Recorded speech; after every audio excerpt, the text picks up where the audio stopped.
Hey everybody. Today we're going to take a look at inverse variations, and then tomorrow we'll take a look at what the graphs look like. So, inverse variation, a function in the following form.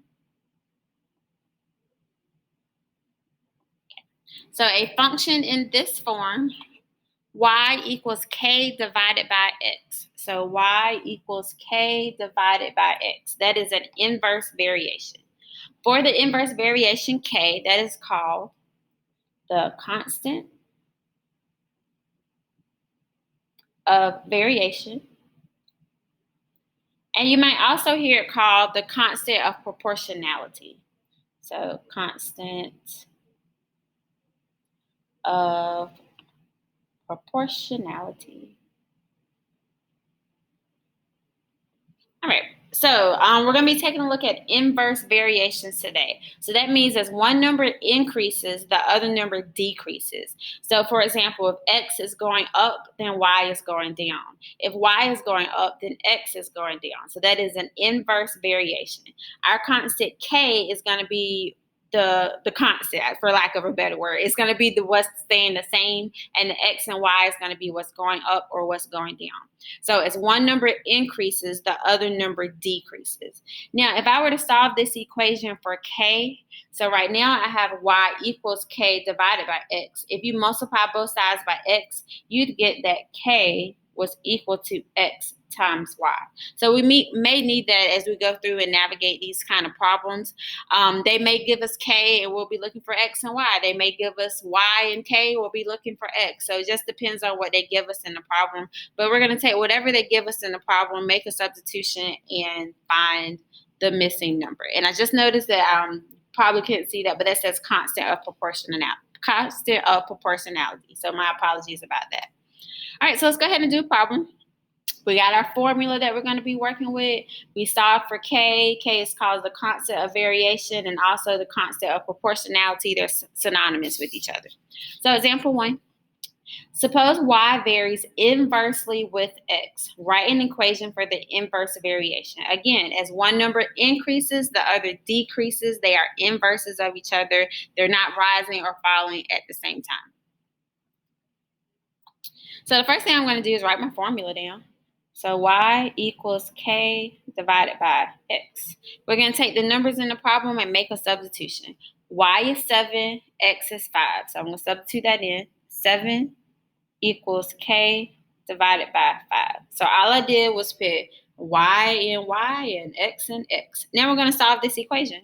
The opposite of dividing by 5 is to multiply both sides by 5. So k is equal to 35. And we take that k and plug it back into our formula, and we are in business.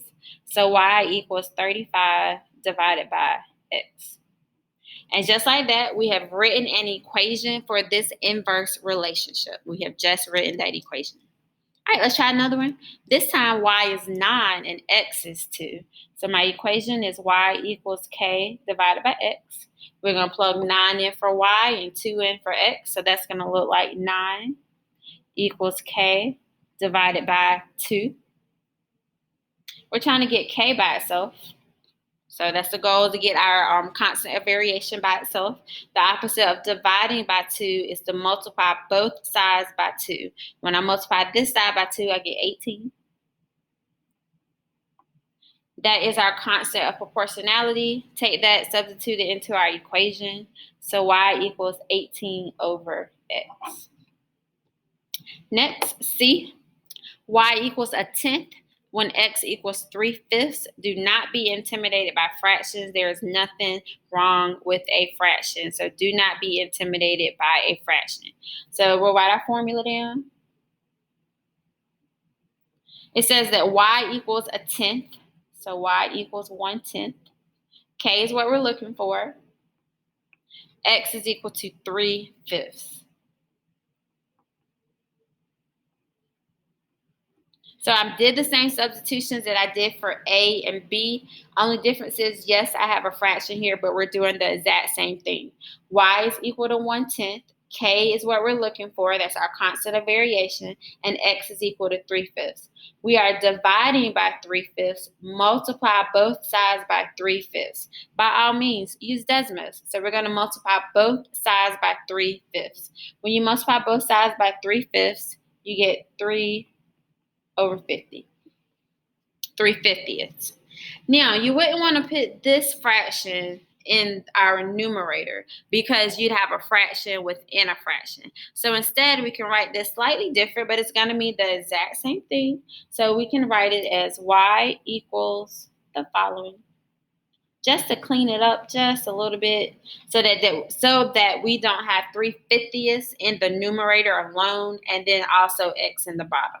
So all I did was wrote it just a little differently than the other ones, but it means the exact same thing. Our constant of variation is 3/50ths. All right, let's switch it out. Let's take a look at some tables. Let's read our directions. Always important to read directions. For each table of data, determine if y varies inversely with x. If so, write an equation for the inverse variation. So we want to look at these numbers, and pretty much this is what we're looking for. Does x times y give us the same number each time? So where did I get x times y? I got that from up here at the top of my problem. So we solved this formula for k, because remember I told you that might come in handy. We might need that. So we solved this formula for k. So k equals x times y. So as we go through these charts, we're going to multiply x times y, x times y, x times y. If we get the same number back, then we say yes, it is an inverse variation. If not, we say no. So if it does, we say yes. If not, we say no. So let's look at the first one. 5 times 20 is 100. So that means we need to get 100 for everything else. 10 times 10 is 100. 25 times 4 is 100. 50 times 2 is 100. So K is the same for this problem. K is 100. So this problem would be yes. It is an inverse variation problem. And my formula would be y equals 100 divided by x. All right, B. Again, go through your table. All of the numbers should be the same. 3 times 12 is 36. So if this is inverse variation, everything else should be 36. 5 times 20 is 100. So we already know that this is not an inverse variation because I did not get the same constant of variation back. And for C, again, we'll go through and multiply. 1 times 18 should give me 18. So when I go through and do the rest of these, I should get 18 back. 2/3 times 27 is 18. Feel free to use Desmos if you need help with that. 2 times 9 is 18. And 2.5 times 7 and 2/10 is also 18. So my constant of variation is 18. Yes, this is an inverse. And my equation is y equals 18 over x. Ta-da! All right. Example 3. For each problem, y varies inversely with x. Find the missing values. If y is 12, x is 6, find y when x is 8. So always a good idea to start with your formula and substitute what goes into your formula. So it tells me y is 12, k is k, and x is 6. So we need to find what k is equal to. The opposite of dividing by 6 is to multiply both sides by 6. So 12 times 6 gives me 72. So my equation that I'm looking for right now, or the equation that I have right now, is the following. Y equals 72 divided by x. That's what I have so far. However, I got a follow-up part after the comma here. It says, now find y when x is equal to 8. So I need to take 8 and substitute it in for x here, and that'll tell me what y is equal to.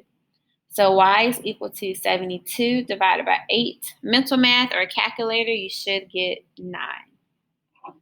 9. All right, B. If y is equal to -6 when x is equal to 4, find x when y is equal to 12. Again, we'll use our friend, the formula, y equals k divided by x. That's our inverse variation. It says y is -6. We are looking for k, and it tells me that x is +4. The opposite of dividing by 4 is to multiply both sides by 4, and we get negative 24. So my equation as of now that we'll be using is y equals negative 24 divided by x. So that's what we are using so far. Now the follow-up part after the comma, it says find x when y is equal to 12. So we're going to take 12, substitute it in for y, and solve our equation. So 12 is equal to negative 24 divided by x. So I can solve this equation, multiply both sides by x, and divide by 12. So negative 24 divided by 12 is negative 2. So negative 24 divided by some number gives me positive 12. That number is negative 2. If y equals 3/4 when x is equal to negative 6, find y when x is equal to 9. So we set up our equation. It says y is 3/4. Again, don't be intimidated by the fraction. We're still going to make that substitution into our equation. X is negative 6. The opposite of dividing by negative 6 is to multiply both sides by negative 6. By all means, type that into the calculator. You would do 3/4 times negative 6. 3/4 times negative 6 is negative 9/2. So my equation thus far is y equals negative 9/2 divided by x. Okay, looks a little crazy because I got that fraction within the fraction, but unlike the one that we did previously where I just needed the equation, this one I don't need this. It's just an intermediate step to get me to where I need to, so I can leave it like this.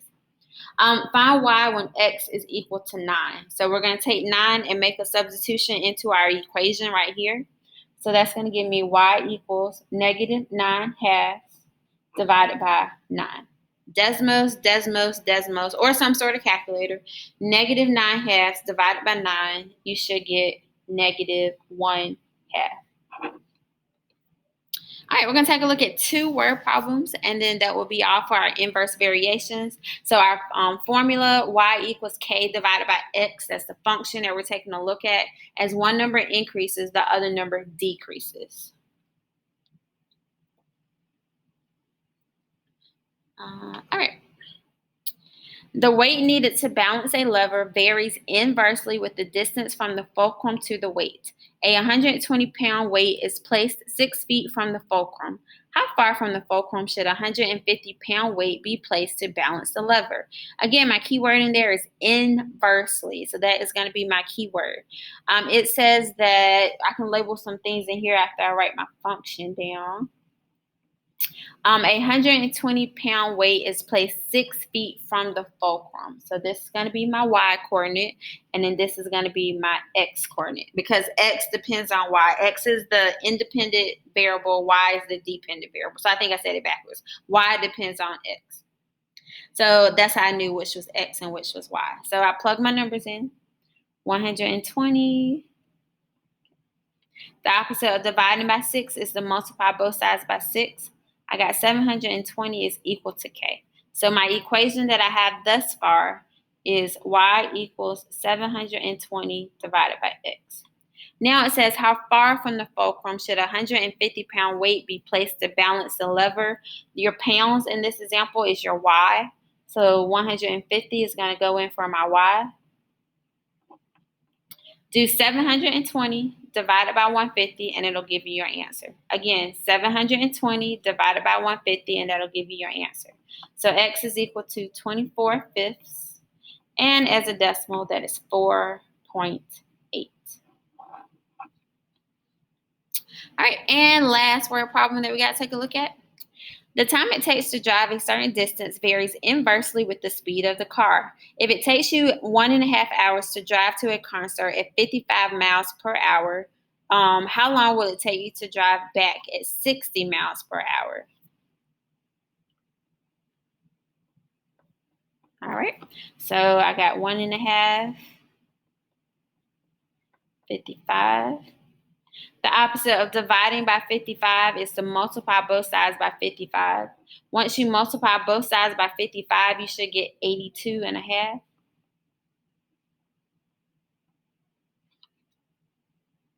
So speed in this case is your x, and distance is your y. So in this particular problem, speed is your x and distance is your y.